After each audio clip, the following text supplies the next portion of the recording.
So I think that gives you the background and the history. I will ask my chief officer, the CEC is also here, Senator. CEC Patrick Mbogo is here. But I'll ask the chief officer to just run us through the specifics now of those 5 estates. In addition to the allotment, and the Woodley residents will tell you, those who signed and agreed with the county have all been given an allotment letter, which has force of law.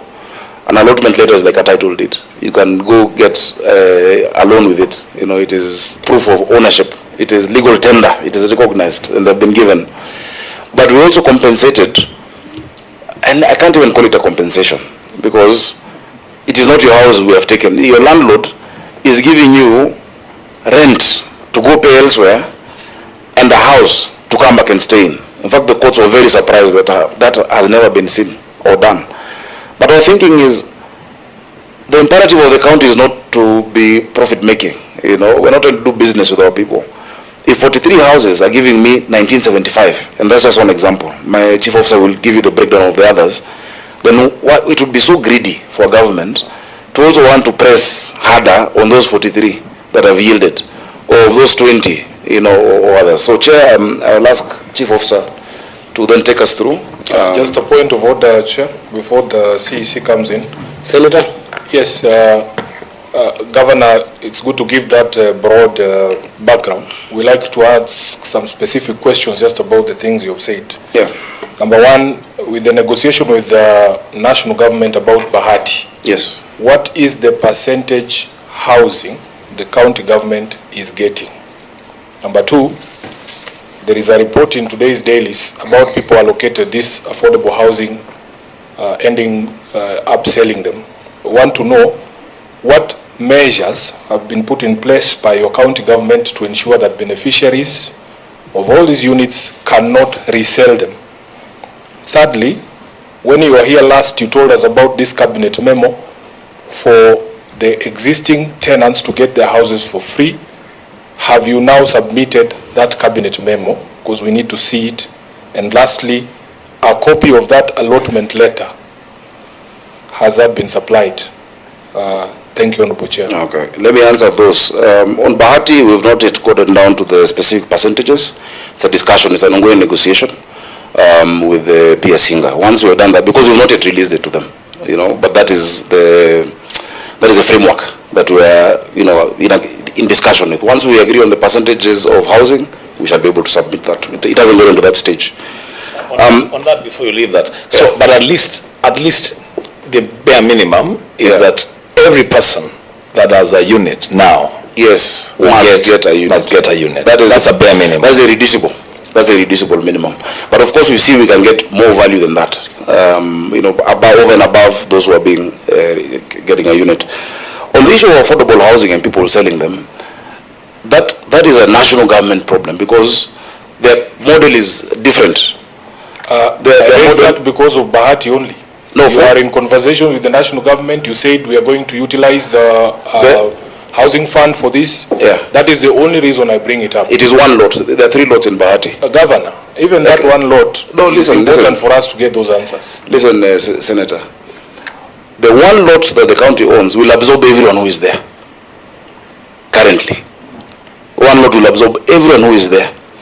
For us, these tenants who are here, who get an allotment letter, if they choose to sell the unit, it is theirs. Remember, all these other units are also being bought by people. They're also being bought. It's, you know, what value do you have getting a title if you can't transact business with it? So that our model is different from the national government model. It's completely different. You have your house. If you want to sell it, if you want to rent it out, it will be up to you. But it's a commercial transaction. That is why it is corporate entities coming into our JV, into JV with us. On the issue of CAB memo, I think we can produce that. I don't know if we had submitted, I'll check, but we have it. It was actually one of the first cabinet meetings that we had, where we reinforced that promise that we'd made and that is in the manifesto. So that we can provide. But beyond the cabinet memo, the Woodley people are a direct example. They are holding allotment letters.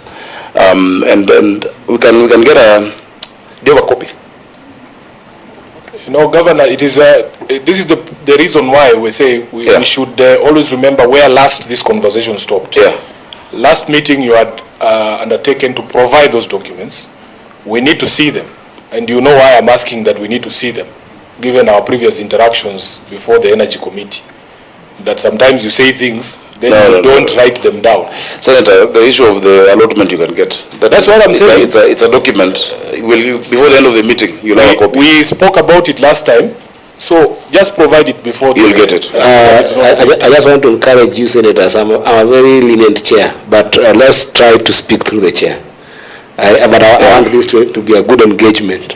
Yeah, so that applies to both sides. Yeah, so Chair, I mean, those are very straightforward documents. They're public documents, and they should be found within this meeting. Of course, we'll redact the name of the person on the allotment letter, but it's just to show you how an allotment letter looks like, and the specific ones that we've already issued. That is only where we've already issued allotment letters through our lands department. Our chief officer is here. Through the chair. And when we come to that, then it will be important because we have representatives from Woodley. Yes. To confirm that they have actually received those allotment letters. Yeah, I'm giving a small leeway so it can be a conversation. As you can see, you see the environment is good for conversation. Yeah. But I think some of this will also be delved in if we give the biggest stakeholders in the House today is actually the representatives. Yeah, so that's why I'm trying to be lenient, so that let's let the governor finish, and perhaps I want substantive follow-up question like what Senator Sifuna has asked, so that the ones that we can be able to delve in terms of granular questions can come, or insights can come from the other side of the, because I'm very keen to listen to the residents and I want to give them adequate time. So I don't know whether there's any other senator who has got any substantive follow-up, but if there isn't, I wanted to request that perhaps Senator Sige puts herself on record.